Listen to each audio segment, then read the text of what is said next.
Chapter 80. Banquet Invitation. After having dinner, a satiated Klein casually lounged on the living room sofa. He used a small letter opener to open the letter he received from his mentor. Melissa was sitting by the dining table at the time, working hard on a textbook problem with the gas lamp for illumination. Benson was cradled in a single-seater, reading Accountancy for Beginners. Klein found 3 pages in the letter that he read with both fear and anticipation. "Very happy to receive your letter. It reminds me of the good old days over the past few years. Unfortunately, Welch and Naya have left us forever. I attended their burials separately and could feel their parents' anguish. The 2 of them were young adults who were supposed to have beautiful, bright futures ahead of them.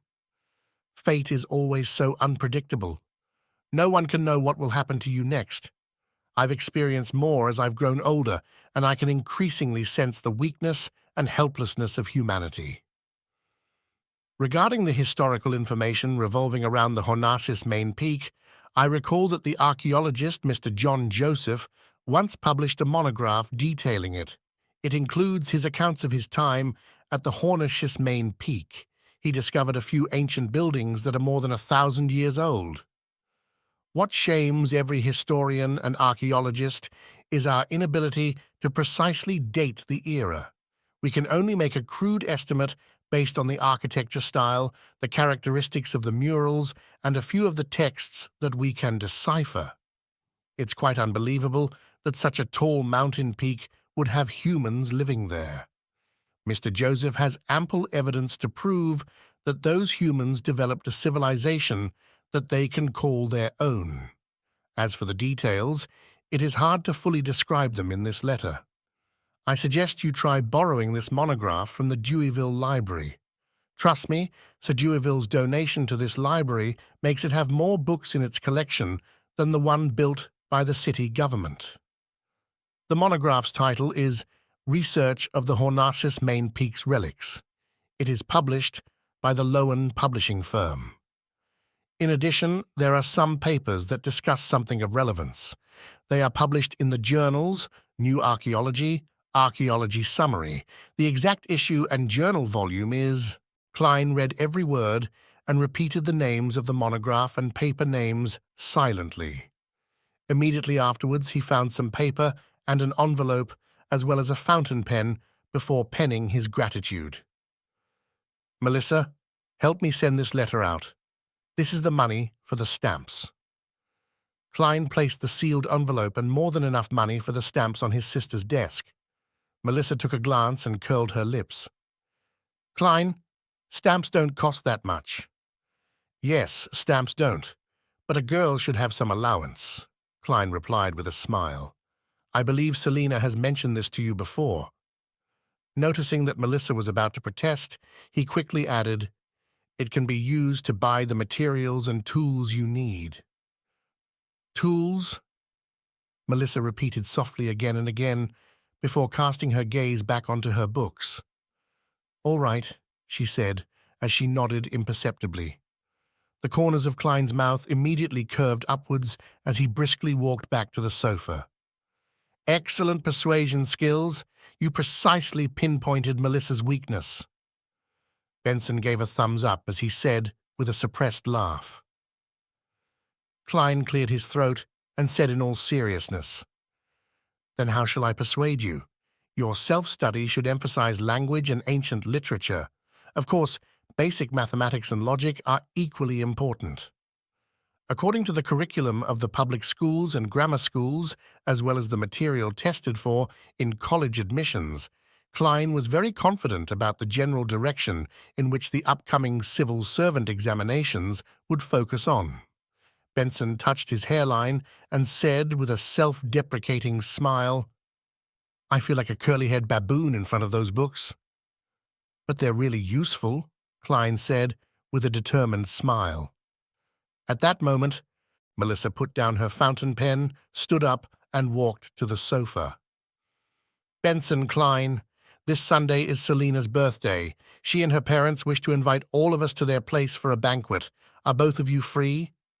"Should be fine for me," Klein said after some thought.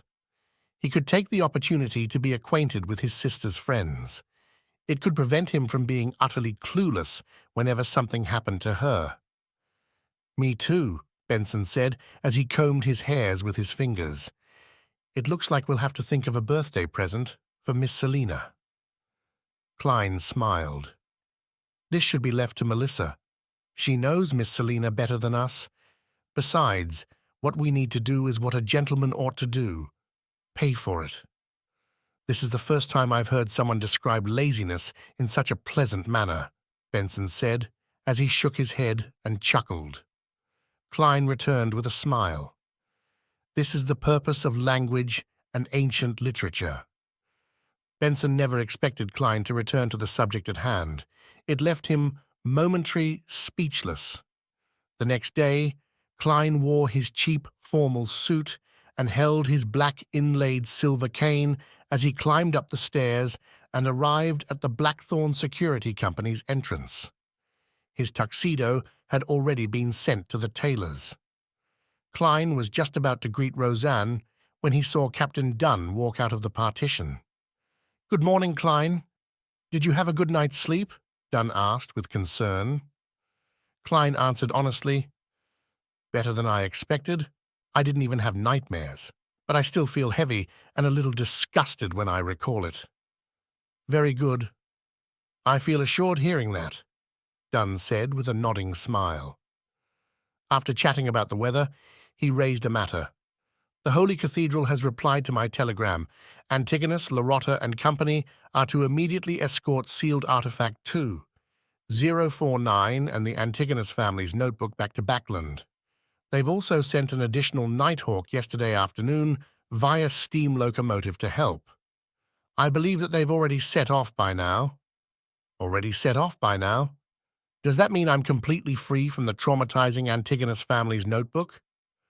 Klein was taken aback. He found it surreal, as though he was dreaming. "This is more relaxing than I imagined. It's unlikely that there will be any follow-up, right?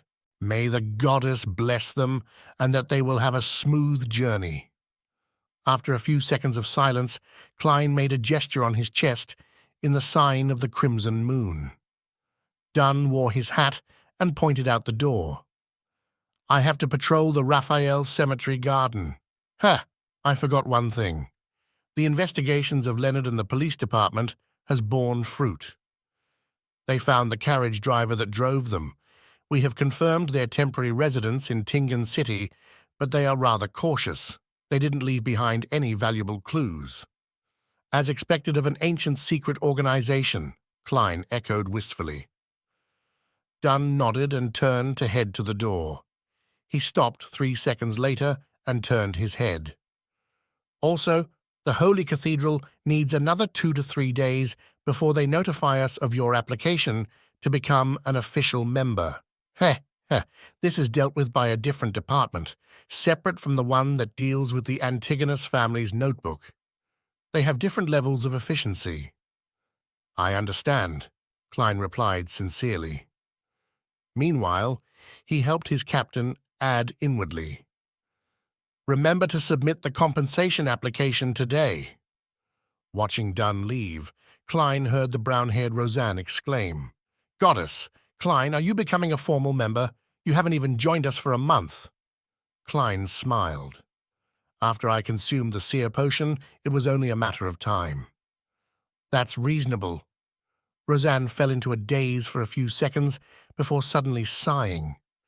"I was praying that you finished your mysticism lessons so that you could be added to the roster for watching the armory, but, Goddess, I have to be on duty every 2 days. I'm not a sleepless. My skin, my state of mind. Goddess, save me." "Shouldn't you be very familiar to such a lifestyle? Before I joined, it has always been you, Brett, and old Neil who took turns, right?" Klein asked, puzzled. Roseanne shook her head with a depressed look. "No, there were 4 previously, 5 even earlier. Unfortunately, Kenley chose to become a sleepless. Viola did not choose to extend her contract last month and joined the Coy Knoll Machinery Company. She's a gifted girl when it comes to creation. She only lacked the opportunity and money. 5 years as a civilian staff allowed her to have enough savings. Having said this, Roseanne suddenly glanced at Klein and laughed with her mouth covered. I've thought of a good solution. Klein, get married as soon as possible. Then, accidentally expose the secret of Beyonders to her. This is considered a very minor leak, so there won't be any particularly heavy penalties. After all, who can lie to a person who shares the same bed with you over prolonged periods of time? You can introduce her to us when that happens, make her a civilian staff member. What a perfect plan! The corners of Klein's mouth twitched. Miss Roseanne, you can also quickly find a husband. It should be even easier. I believe you have the adequate means to divulge the secret to him. Roseanne's eyes widened, and her mouth turned agape when she heard him. How can I? Marriage is a very serious matter. I have to carefully pick and observe him over a period of time to ensure that he's all right. That's not what you said a second ago. Klein didn't bother engaging in sophistry with Roseanne. He smiled as he engaged in a little small talk before bidding farewell and heading underground. At the armory, he saw old Neil wrestling with the hand-ground coffee, so he sat down and waited patiently. Soon you'll be an official member, right? Old Neil asked casually as he filtered the coffee. Captain said that another 2 to 3 days are needed. It's still a question of whether the Holy Cathedral will approve of it, Klein said frankly. Heh. Old Neil chortled. The Holy Cathedral won't deny cases like these, especially when you're already a Beyonder. With that said, he turned his head and faced Klein. He said with a chuckle, You must be mentally prepared. There's a ritual every official Nighthawk member has to undergo. They have to complete a mission independently. Of course, Dunn would definitely choose the easiest and simplest ones for a rookie. Besides, you're a support-type seer. Chapter 81. Finally, meeting. I have to complete a mission independently in order to become an official member. Klein was taken aback. But we might not even have a mission this week, and it might not be so simple. Wouldn't this mean that it'll take me 1 to 2 months to become an official Nighthawk? Only then will I get a pay rise. Old Neil sniffed at the coffee and shot a glance at him. It's only a ritual among Nighthawks. After all, we stand at the peak of Beyonder danger and don't want our teammates to act like children who require constant care. This won't affect the salary that you'll receive as an official member or your privileges needed to fulfill your duty. So it's just a ritual to gain the recognition of the other Nighthawks. But Mr. Neil, why did you emphasize that it would not affect my pay grade as an official member? Did I make it that obvious? Klein touched his face and gave an embarrassed smile before asking, Does it have to be a mission of the Beyonder variety? That should be the case, but your performance yesterday was truly outstanding. You ingeniously killed a Beyonder that's at least at sequence 8. I believe Fry, Royale, and the rest have already acknowledged you. Therefore, Dunn might just assign you to an ordinary mission, Old Neil said, before suddenly sighing. You'll have your salary increase several-fold. I'll never encounter something like that again in my lifetime. Klein chuckled as he raised the matter about his sequence pathway. Mr. Neil, do you think that the corresponding sequence 8 of Seer is Clown? In fact, thinking back to the description from the confidential documents, it did seem to add up. A job good at fighting with artifice. I can't give you any guarantees, but I think it's highly likely. Firstly, it matches up with what's said on the documents. Their agile movement and deception-based battle style are key points. Next, other sequence pathways have similar situations. Do you know the corresponding sequence 8 for Mystery Prior? Old Neil asked with a chuckle. No, it's not written in the information provided by the church. Klein shook his head honestly. Old Neil chuckled briefly before saying, I'm close friends with 2 old guys from the machinery hive mind. They mentioned it in passing as a joke. The corresponding sequence 8 potion of Mystery Prior is Melee Scholar. Did you hear that? Melee scholar. Goddess, I don't like melee combat at all. This doesn't suit the image of a mystery prior at all. I can understand. Mystery priors pursue the mysteries behind things. Melee combat is one of those mysteries, Klein said, after some thought. Old Neil finished his hand-ground coffee. All right, let's not waste time. Let's continue our mysticism studies. You still have a lot of ritualist magic that you need to grasp. You also need to learn how to create amulets and charms. All right? Klein sat down and planned out his schedule for the day. In the morning, I'll study mysticism and read through all sorts of historical records. I'll submit the compensation request. After lunch, I'll practice at the shooting club. Then, I'll head to the Deweyville Library at Golden Indus, burrow and see if I can borrow the corresponding monograph and journal regarding the Horasis Peak. After doing all that, if I have time, I'll spend some time at the divination club. I can't slack off on my acting. Once the compensation request is approved and I receive the money, I'll be able to buy a new suit on the way home. Yes, I'll apply for the materials tomorrow morning and try to make a protective amulet to ward off danger for Melissa and Benson. In a dining hall adorned with a chandelier and elegant decorations, a few friends were congratulating Joyce Meyer on his escape from danger and his return to Tingen. We all read the news.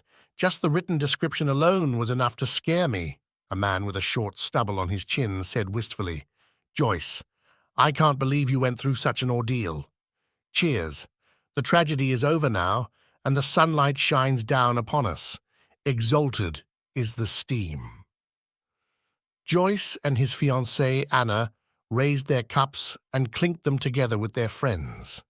Then they gulped down what little champagne they had left. Anna was extremely worried at the time. I suspect that she cried every night. Whenever I invited her for some afternoon tea, she was always absent-minded. Thankfully, you're finally back now. Otherwise, I reckon she would have passed away just like that. A young lady with a cute small nose and coiled brown hair said to Joyce as she glanced at Anna, If Anna were to experience something like that, I'd be the same. I might be in an even worse state. The aquiline-nosed Joyce gave his fiancée, who was sitting beside him, a gentle look. Anna wasn't used to expressing her emotions in front of others. She looked at the opposite end of the table and said, Bogda, why have you been keeping your head down this entire time? I can sense how terrible your mood is. The young lady with a petite nose answered in Bogda's place. Bogda is sick. The physician told him that there's something seriously wrong with his liver. He can only use medicine to reduce the pain, but it doesn't treat his illness. He needs to undergo surgery. Lord, when did this happen? Anna and Joyce asked in surprise and concern. Bogda was a young man with short hair, but his face was sallow. His usually brilliant red eyes were replaced with a dim glow. It happened last week. Since Joyce wasn't back yet, I told Irene not to tell you, Bogda explained with a rueful smile. Joyce asked staidly, Have you decided when you'll undergo surgery? Bogda's expression changed a few times as he said, No, I haven't decided yet. As you know, those surgeons are practically butchers. The patient is like a piece of meat on a chopping block, allowing them to butcher people as they please. I've read a lot of reports. They'll even use an axe for amputation. Lord, I suspect I might very well die on the operating table. But if you delay it further, then surgery might not be able to save you, the man with a stubble said as he tried to persuade him. At that moment, Anna interjected, Bogda, perhaps you can consider doing a divination. If the divination indicates that everything will go smoothly, then proceed with the surgery as soon as possible. If the outcome of the divination is bad, seek other means. Seek it with the help of the fortune teller. I know of a real, mysterious fortune teller. No, I should address him as a seer. I believe he can definitely help you. For real? Bogda returned with a question, clearly looking doubtful. Their other friends shared the same attitude. Yes. Anna nodded without hesitation. I hired his divination services, and after divining Joyce's situation, he told me to return home. Your fiancé is at home waiting for you. Back then, I was like all of you, filled with doubt. But when I returned home, I really saw Joyce. He was really back. I can testify on this point, Joyce echoed. He didn't mention that he had sought Klein's help in interpreting his dreams. This was because the police had informed him that Triss hadn't been caught yet. Therefore, he had to keep it a secret in order to prevent revenge from being exacted upon him. Lord, this is absolutely unbelievable. Is divination really that magical? Amidst the shouting, Bogda thought deeply for a moment before saying, "Perhaps I should get a divination. Anna, Joyce, could you tell me the seer's name and address?" Anna heaved a sigh of relief and said, "You made a very wise choice. That seer is at the Divination Club at Howes Street. His name is Klein Moretti, Golden Indus Borough, Deweyville Library." Klein used the introduction note from his mentor's letter to successfully apply for a borrowing pass. As he flipped the tiny card in his hand, he asked a few librarians, "Do you have the research of the Horasis Peak's relics here? It was published by the Lowen publishing firm." A librarian immediately answered, "Please wait a moment. Let me check the records." He turned around and looked at the drawers. He pulled open the letter that matched Horasis and flipped through a card that was filled with single words that followed a particular order. On careful inspection, he shook his head and said, "Sorry, sir. We do not have this book in our collection." "How regretful," Klein answered in clear disappointment. "From the looks of it, I need to write to the Lowen publishing firm or pay a visit to the Coy University." Meanwhile, he sighed inwardly at how dated the management of the libraries of this world was. "You people need a computer. Unfortunately, I can't produce one." Klein made a silent, self-deprecating comment and turned to ask, "Then, do you have the journal issues of New Archaeology and Archaeology Summary?" "We do," the librarian confirmed. "A gentleman just returned them." He flipped out the corresponding card and pointed Klein in the direction of the bookshelf. Klein went over to the bookshelf, scanned the journal issues, and pulled out the ones his mentor mentioned. Then, he randomly found a spot by the window to sit down. Under the bright afternoon sun, he began reading the information in the library quietly. Ancient relics don't solely exist on the main peak of the Horasis mountain range. They're also spread out across the surrounding forests, valleys, and gentle slopes around the main peak. These relics are formed from lofty domes and gigantic stone columns. Honestly, they can be described as magnificent. I'm curious as to how the original residents mine and process these rocks. Hypothetically, let's assume that they performed their mining operation on the spot without needing to send them up the mountain. There's a strange pattern where the relics become larger in size the closer you are to the mountain peak. But surprisingly, there are no ruins on the peak. According to our hypothesis, there should be palaces that don't resemble man-made buildings, divine halls used for sacrifices. Palaces that don't look like they were man-made, divine halls used for sacrifices. Could it be the one that I saw in my dream? While Klein ruminated, he suddenly heard footsteps approaching him from a distance. He looked up and saw a familiar face, a face that often appeared on the papers. He had a squarish face, thick eyebrows, a firm nose, short, dark blonde hair, azure blue eyes, and tightly closed lips. All of these features belong to a certain famous person from Tingan City, a philanthropist, entrepreneur, and the owner of this library, Sir Deweyville. Beside Deweyville was the middle-aged butler who Klein had met before. Klein watched them walk by from more than 10 meters away. Out of curiosity, he raised his right hand and lightly tapped his glabella twice. Chapter 82. herb store. Various colors surfaced as auras and entered Klein's eyes. He casually studied Sir Deweyville's condition. He's very healthy. There are almost no hidden problems. His emotional state is horrendous. Amid the dullness, there's frailty.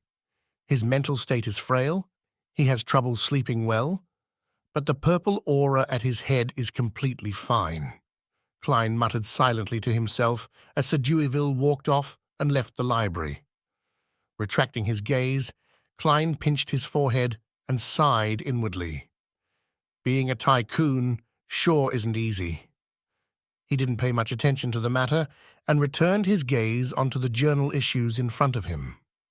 Klein didn't find a lot of clues after reading each of them. He could only confirm a few things. Firstly, there existed an ancient kingdom on the Horasis mountain range as well as its surroundings. The ancient kingdom's history dated back to at least 1,500 years. Secondly, their architectural style was primarily about being grand. They left behind all sorts of murals, and from those murals, it could be deduced that they believed that the Evernight would protect the loved ones of the departed. Finally, in the ruins, there were symbols that represented the Evernight everywhere, but they were clearly different from the Evernight sacred emblem. If I had a chance, no. Even if I have a chance, I'll never go there, Klein muttered with clenched teeth. He vowed not to court death. After tidying the journal articles and returning them back to their original spots, he put on his hat, lifted his cane, and left the Deweyville Library. Divination Club. Bogda looked at the beautiful lady in charge of receiving guests and said, "I'd like to have a divination." Angelica smiled politely and said, "Do you have a preferred fortune teller? Or would you like to flip through our introduction guide and choose the one that's most suitable for you?" Bogda pressed the right side of his abdomen and gasped silently for breath while saying, "I wish to have Mr. Klein Moretti divine for me." "But Mr. Moretti is not here today," Angelica answered with uncertainty. Bogda fell silent for a moment as he paced a few steps and asked, "When will Mr. Moretti be available?" "No one knows. He has his own matters to deal with. From what I've seen, he usually comes here on Monday afternoons," Angelica said as she pondered over the matter. "All right." Bogda's face darkened as he turned around, planning to leave. "Sir, you can choose other fortune tellers as well. For example, you can choose Mr. Hanas Vincent, who is famous in Tingen City." Angelica tried her best to prevent the loss of business. Bogda stopped in his tracks and considered it for a moment before saying, "No, I only trust Mr. Moretti. Well, can I wait here for a moment?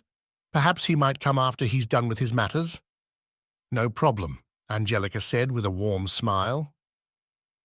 Bogda went to the sofa and sat down. Sometimes he stroked his cane. At other times he looked out the window, clearly looking rather impatient. Seconds turned to minutes. Just as Bogda's mind was in a mess, unsure if he should continue waiting or leave, he heard the beautiful lady exclaim in pleasant surprise, "Good afternoon, Mr. Moretti." Klein saw the familiar Angelica and was just about to ask why it was always her. Did she not need to rest or take any days off?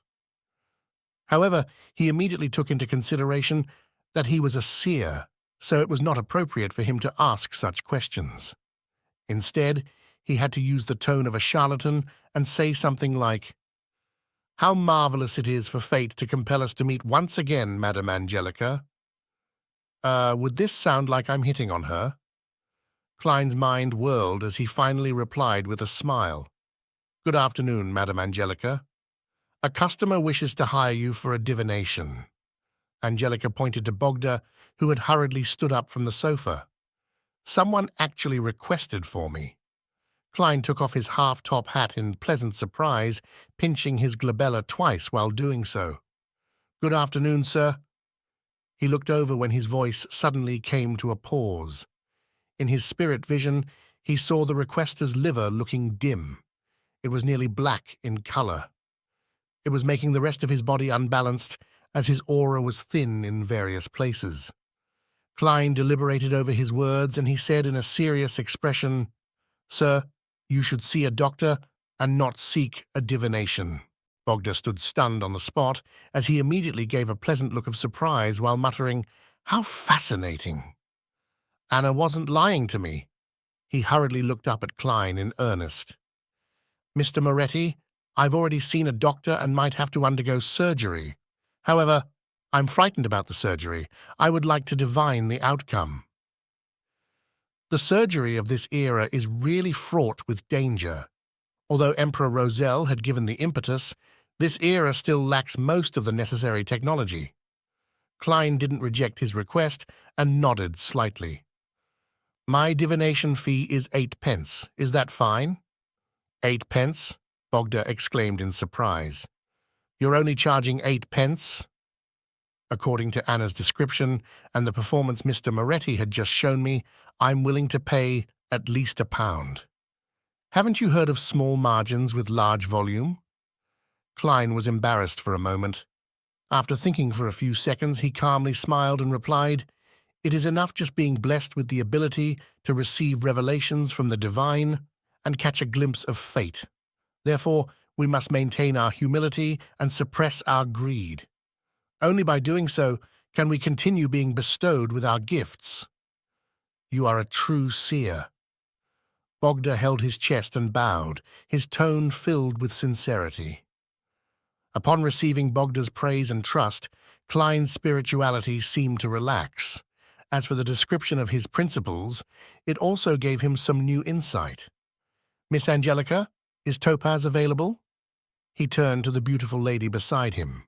Angelica heaved a sigh of relief for Bogda as she smiled sweetly. "Yes." After entering the divination room, Klein instructed Bogda to lock the door.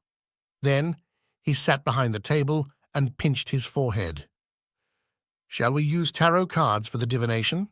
he inquired with a smile. Spirit dowsing was only suitable to determine matters related to him. As for drawing an astrolabe, it was too time-consuming. "I'll leave it up to you." Bogda had no objections. Therefore, Klein helped him shuffle and cut the deck before laying them out in an inties formation. Thanks to his uniqueness as a seer, Klein did not flip the other cards. Instead, he directly flipped the card that indicated the final result. A reversed Wheel of Fortune. "Things will develop badly," he said solemnly as he shot a glance. The color in Bogda's face drained instantly, and his lips trembled. "Is it hopeless?" As Klein tried his best to think of a solution, he said, "Let me try a different divination method. Please leave your ring behind. Next, write your date of birth on this piece of paper. Then please wait outside quietly."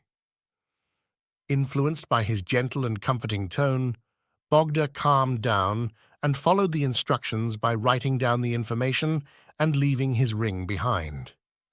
As he watched Bogda leave, Klein wrote a sentence on the piece of paper. "Outcome of Bogda Jones's surgery." He picked up the ring and paper slip and leaned back into his seat before using a dream divination technique. In a blurry and distorted world, he gradually found himself only to see the gentleman collapse with an ashen expression. He was covered in white cloth as he was pushed out of the quaking operating room. This time, Klein didn't encounter anything strange. He no longer felt the sense of being watched, so he quickly woke up. He knitted his brows tightly as he considered how he was going to inform Bogda about the outcome. The surgery may very well lead to death. I can try the restorative ritualistic magic I learned today, but that would expose the matter of Beyonders. Besides, I have to apply for Captain's approval first, and I might not be able to treat such a severe disease. Klein was racking his brains when he suddenly thought of something. Mr. Glacis's lung disease was treated by an apothecary. He said that the medicine was extremely miraculous. What was it? Right? Lawson Darkwade, 18 Vlad Street in Eastborough. Lawson's Folk Herb Store. As he tried his best to memorize the address back then, Klein quickly remembered the details. He rapped the corners of the table and quickly made a decision. After using spirit dowsing to quickly determine if it was a good or bad idea, Klein walked out the door. When he saw Bogda stand up in a fluster, he returned his ring to him and said warmly with a smile, "I found hope for you." "Really?" Bogda asked, pleasantly surprised. Klein did not reply him as he continued talking. "Your hope lies in the East Borough, on Vlad Street. It's related to the single-term Lawson. If you can't find it, come back here again on Monday at 4 in the afternoon." "Good, good." Bogda nodded as he repeated himself. He excitedly fished out his wallet and produced 5 pence and 3 pennies. He had done according to what Klein had said, without using tips to corrupt a true seer. The corners of Klein's lips twitched as he received the money, but he smiled brilliantly. "I hope you will find hope as soon as possible." After Bogda left, he handed over the commission like the previous time and also gave Angelica tips, pretending as though he had collected a soli. East Barrow. Vlad Street. Bogda walked from one end of the street to the other, repeating it 3 times until his liver started to ache. Finally, he determined that there was only one place that had anything to do with Lawson on the street. It was the Lawson's Folk Herbs store, numbered 18 on the street. Mustering his courage, he walked in and caught the smell of the various herbs. He saw that the owner of the shop had black but very short hair. His face was round, and he looked to be in his 30s or 40s.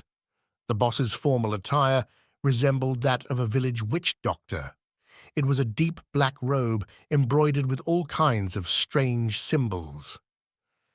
"Hello, do you have medicine that can treat my disease?" Bogda asked politely. The boss raised his head and swept his deep blue eyes across Bogda and smiled. "Your liver disease is very serious, but the premise of everything is whether you have the money. Do you have enough to pay for the medicine?" "He can tell." Bogda suddenly felt a lot more confident as he nodded frantically. "How much is your medicine?" £10. It's a very fair price." The boss fished out a bag of herbs from under the counter and said, "Add sufficient water and boil it into medicine.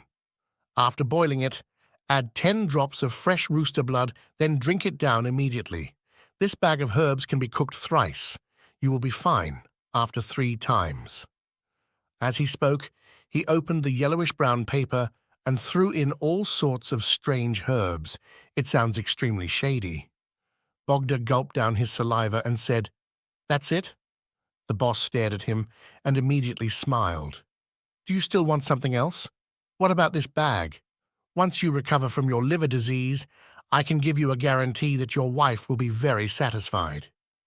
He chuckled as he took out a black-papered bag of herbs and suppressed his voice. "There's mummy powder inside. Trust me, a lot of aristocrats consume this stuff. They put it in their tea or boil it as soup." Bogda's confidence in the boss wavered to the point of feeling disgusted. "I believe in Mr. Moretti."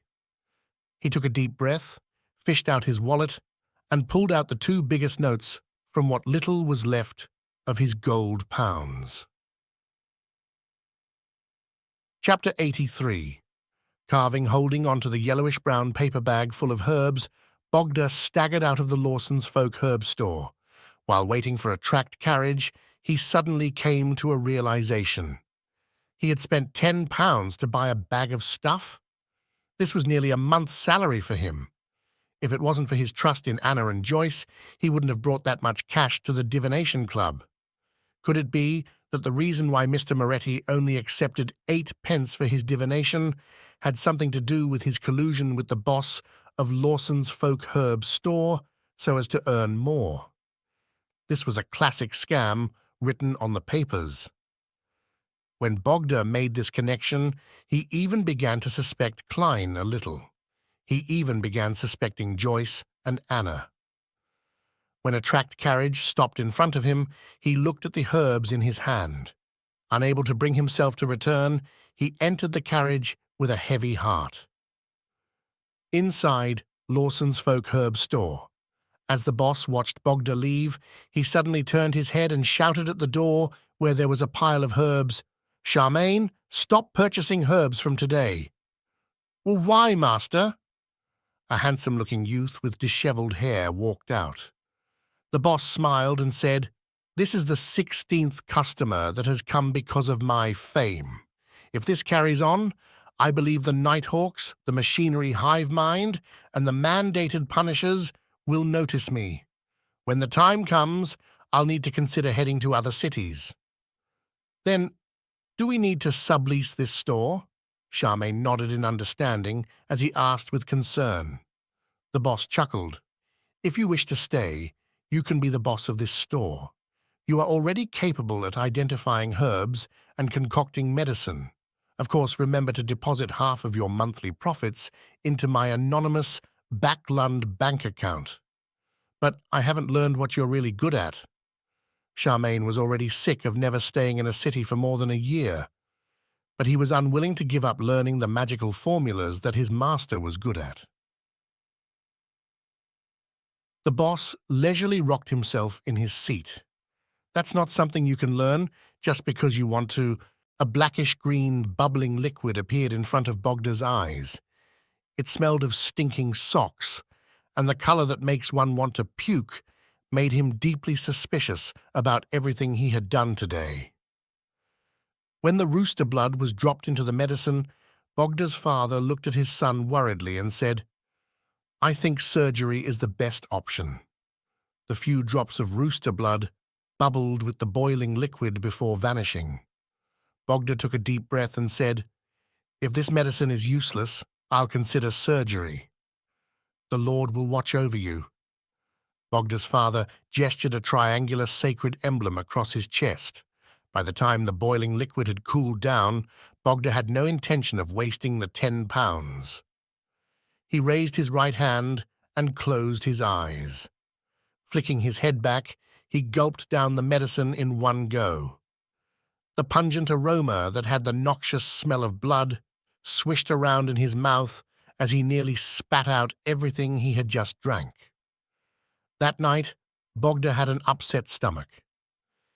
He went to the bathroom 6 times, and by the time the crimson moon vanished, he fell asleep, groggily. After an unknown period of time had passed, he jolted awake, having dreamed that he was being reprimanded by his boss at work. "Thankfully, I took 3 days of annual leave. I don't have to rush to work." Bogda heaved a sigh of relief when he discovered that he felt a lot more spirited. This was in stark contrast to the sluggish state he was in for the past few weeks. Bogda subconsciously reached out and pressed the right side of his abdomen. He noticed that the region which previously hurt when under slight pressure felt normal. He only felt the pain from ordinary pressure. "Don't tell me it was really effective. That apothecary was clearly just fooling me." Bogda was both surprised and doubtful as he got out of bed.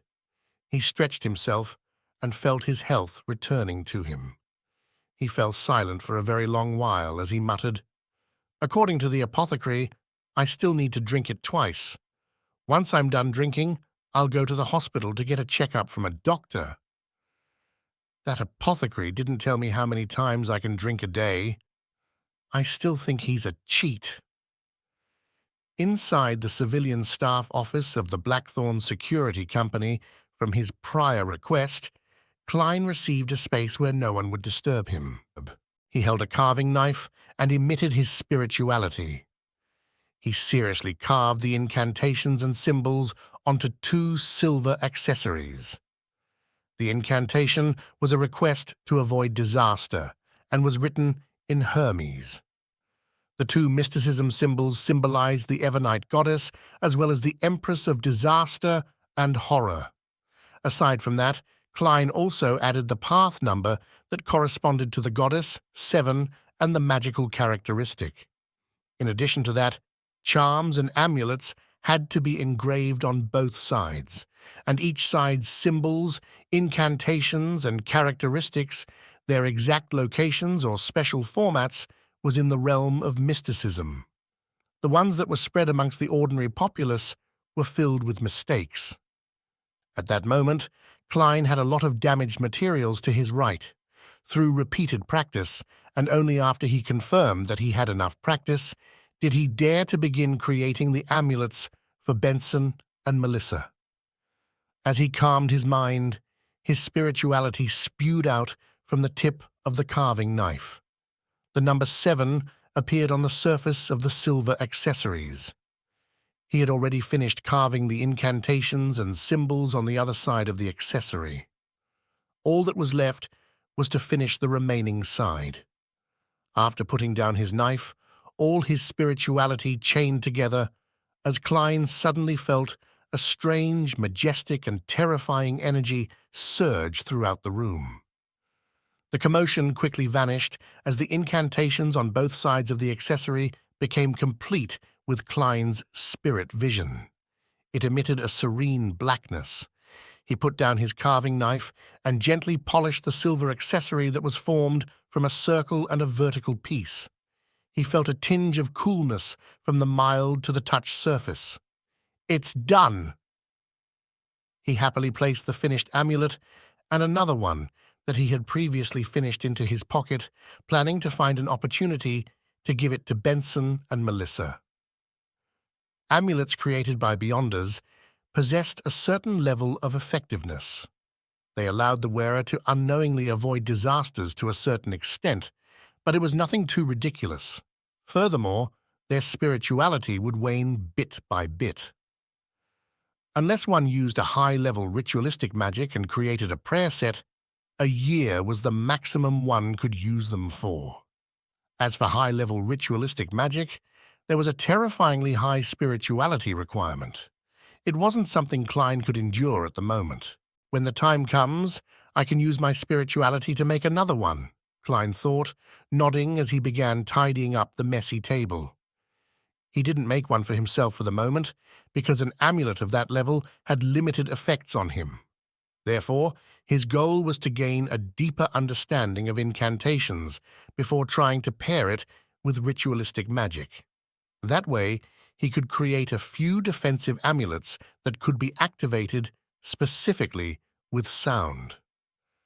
After everything was finished, Klein walked out the office and prepared to hand over the damaged materials. That was when he saw Captain Dunn walk over in his black windbreaker. Dunn's deep and grey eyes swept across him as he smiled. "Klein, the Holy Cathedral has approved it. You're now an official member." "Really? That's great." Klein expressed his delight.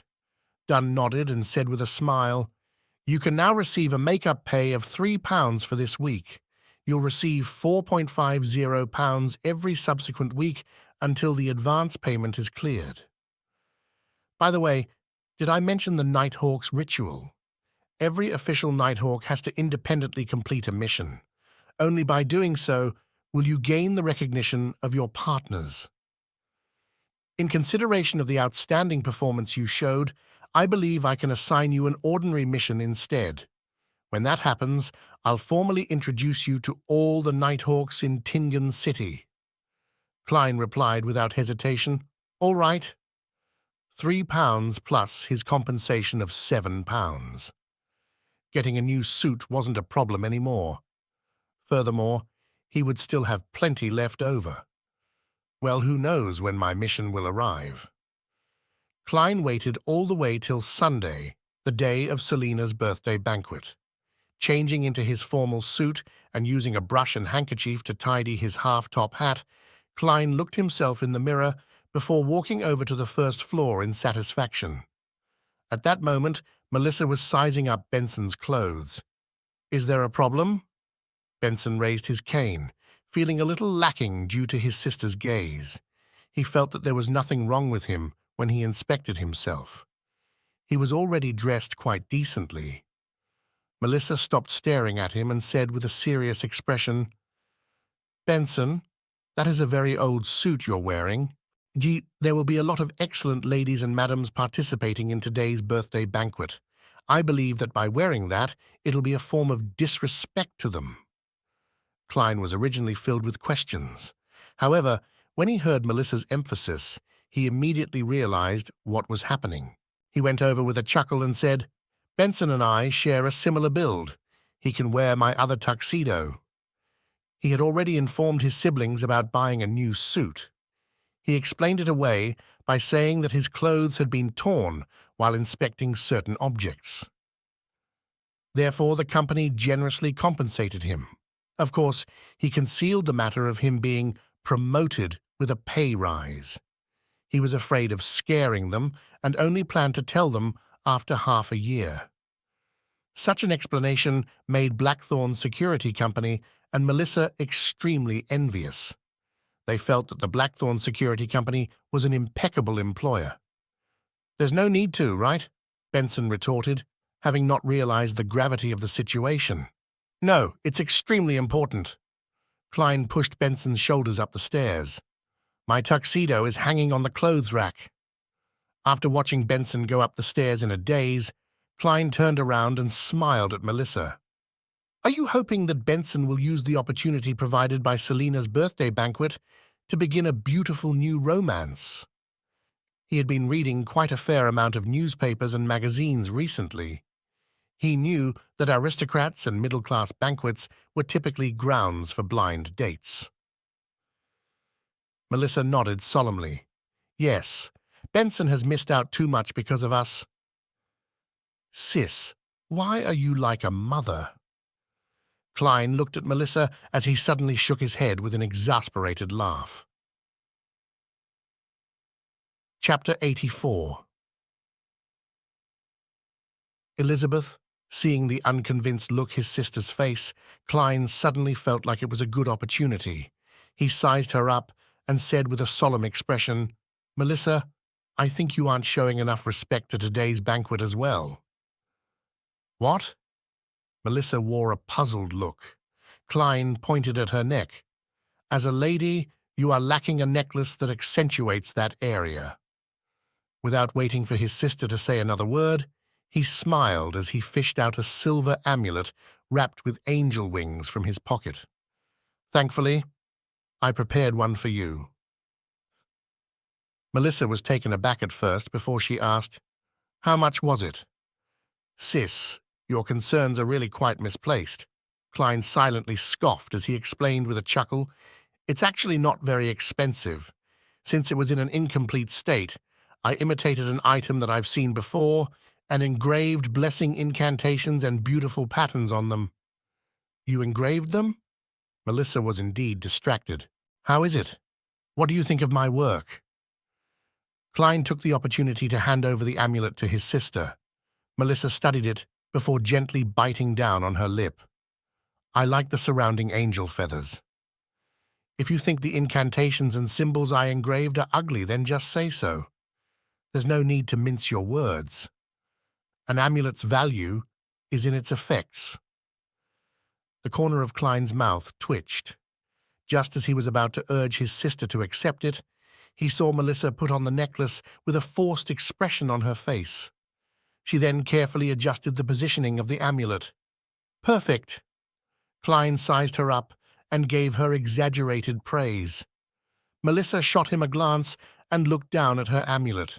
She said listlessly, "Klein, you were never like that before, acting like that." "Perhaps it's because of my good job. With a decent income, I've become more confident." Klein interrupted his sister and gave a preemptive explanation. Sigh. "Even though I received the original Klein's memory fragments, making myself appear natural in most major aspects, certain fine details are still there. I'm still used to presenting my real personality, especially when I'm getting closer and more familiar with Benson and Melissa." He sighed inwardly. Melissa seemed to accept his explanation and pouted her lips. "It's great that you're like that. Really great." After the two engaged in a short conversation, Benson came down, having changed his clothes.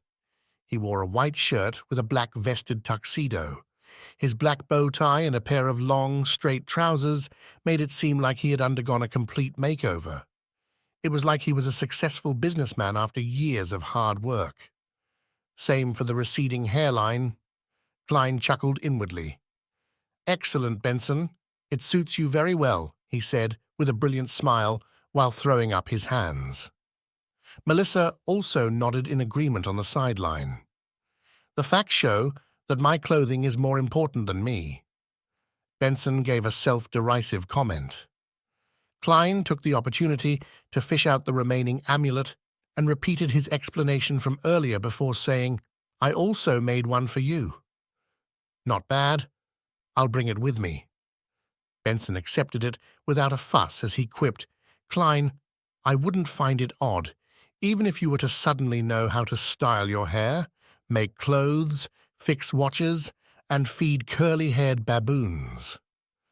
"Life is just so full of surprises," Klein replied with a smile. Following that, the siblings tidied themselves up before walking out the main door. They took a trackless public carriage and arrived at the North Borough's Fania Street, where Selena's house was. The Wood family lived in a terrace house as well, but unlike Klein's place, they had a porch. They had a small lawn in the front, which made it look very elegant. When they rung the doorbell, Klein, Benson, and Melissa only had to wait for around 10 seconds before they were able to see the star of the day, Selena Wood. With a head covered in wine-red hair, the girl gave Melissa a delighted hug. "I like this dress of yours. It makes you look exceptionally beautiful." Standing beside Selena Wood was her father, Mr. Wood, senior employee of Backland Bank's Tingen branch. "Welcome, our honorable elder brother. Welcome, our young historian." He deliberately addressed Benson and Klein in an exaggerated manner. "Young historian. Why doesn't he add the description of me having a conscience?" Klein retorted as he took off his hat and replied with a smile, "Mr. Wood, you look much more spirited and younger than I imagined." His style of flattery had unknowingly inclined himself to the foodaholic empire. Benson held out his hand and shook Wood's hand. "I know a lot of bank employees, but they're all equally arrogant and stiff, as though they're the latest machines. None of them are as civilized as you. If you were to meet me at the bank, you might not say that about me." Wood laughed cheerfully. After exchanging pleasantries, Selena, who was wearing a new dress, led the siblings inside with a hop in her step. At times, she would mention in her usual tone that Elizabeth is already here, and at other times she would suppress her voice saying, "Melissa, your brothers are more handsome than I imagined. Hey, I have good hearing. Although you are flattering me." Klein helplessly looked at the two 16-year-old girls walking ahead of him. "This isn't right. I'm still quite far from being considered handsome." "Tisk, Miss Selena. How ugly did you imagine Benson and I to be? A balding, gloomy, fat man with a pale expression and lifeless eyes?" Klein pinched his glabella in passing as he diligently practiced his spirit vision. "Miss Selena Wood is healthy. She's excited and very happy. Mr. Wood's lungs are a little problematic." "Right. I see his pipe." Klein swept his gaze across the crowd while in a good mood. "Elizabeth, Melissa is here." At that moment, Selena introduced with a brisk tone. A girl dressed in a blue, frilly dress walked over. She had naturally curled brown hair and adorable baby fat. Klein was stunned when he saw her because he knew the girl. He had helped her choose an amulet back at the underground market. Elizabeth greeted Melissa first before looking at Benson and Klein. She was stunned, and her brows knitted slightly as though she was thinking about something. Soon, Elizabeth smiled and politely greeted them as though nothing had happened. Klein also pretended not to recognize her. Under Wood's lead, they came to the sofa in the living room, where they were introduced to Chris, Selena Wood's brother, and the other guests. As Klein watched Benson chat with Chris and the other solicitors, happily over the topic of their neighbor, Mr. Shord, he couldn't help but feel envious. "I don't have such socializing skills." He picked up a cocktail from a table in the corner of the room as he listened quietly. At times, he would nod and echo with a smile. It didn't take long before all the guests arrived, and the banquet officially began. As too many guests had been invited, the Wood family's dining table could not accommodate everyone. Therefore, the banquet was done in a buffet manner. The maidservants served the steak dishes, roast chicken, fried fish, mashed potatoes, etc., and placed them on different tables. The male servants were responsible for carving the meat, allowing for guests to take what they wanted.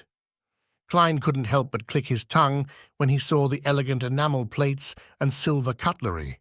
He felt that the Woods were being too extravagant as a middle-class family. Since they're so rich, why would Chris need so many years to prepare for his wedding? When he thought of what his sister had previously mentioned, he was puzzled. Yeah, it was probably to save up money to buy this cutlery that would have taken them so many years to afford. To such families, they have to look respectable. Amidst his mixed emotions, Klein picked up a plate and walked in front of a dining table. He forked a piece of honey-glazed roasted meat. At that moment, Elizabeth, with her adorable baby-fat cheeks, came over. As she looked at the food, she whispered, "So you are Melissa's brother. Thank you. Selena likes the amulet I gave her a lot. She said that she felt healthier the moment she wore it." Selena. Amulet. Klein suddenly recalled the reason for selecting an amulet for the girl beside him. It was to give to a friend who liked mysticism as a birthday gift. That friend was Selena? Selena liked items related to mysticism? Klein frowned slightly as he smiled politely. It might just be akin to a placebo effect. After saying that, he began waiting for her to praise Emperor Roselle. However, Elizabeth's reaction was that of confusion. What's a placebo effect? It means it's completely psychological. At times, we believe that we will turn for the better and end up really becoming better, Klein explained crudely. No, she said it's different from the amulets that she bought in the past. It feels different, Elizabeth emphasized. She cocked her head and shot a glance at Klein and said curiously, "I never expected Melissa's brother to be an expert at mysticism. As you know, I studied history, so it's common to encounter similar matters." Klein diverted the topic skillfully as he asked, "Are you also studying at the Tingen Technical School?" No, Selena and I were Melissa's former schoolmates. Later, she went to a technical school. I study at the nearby Ivos Public School, Elizabeth explained seriously. A public school wasn't established and maintained by the government. Instead, it was a school that accepted students from the public. It was an evolution of good grammar schools whose goal was to groom graduates so as to enter university. The schools were rather expensive, and they would consider the student's family background. It could even be out the range of typical middle-class families. She didn't talk much. After choosing her food, she returned to Selena's side. After congratulating the star of the day on a happy birthday, the banquet gradually came to an end. Klein and Benson were invited to a game of Texas Hold'em. The small blind was half a penny, and the big blind was a penny. As for Melissa, Elizabeth, Selena, and their friends, they went upstairs. It was unknown if they were chatting or playing games. Klein's luck was pretty bad. He played about 20 rounds, but didn't receive a good hand at all. All he could do was fold and be a spectator. When he flipped the ends of his cards again, he found a 2 of hearts and a 5 of spades. "Shall I try a bluff once?" Klein considered for a moment, but didn't manage to muster the courage. He also resisted the urge to use divination to cheat. He covered his cards and rapped the table, indicating that he was not making a call. Then he got up and left the table to head for the bathroom. Roselle was also a person with obsessive-compulsive disorder. He actually found an odd reason to name the playstyle Texas. Klein shook his head as he proceeded forward. At that moment, he suddenly came to a halt as his pupils constricted. His spiritual perception told him that there was a strange fluctuation upstairs.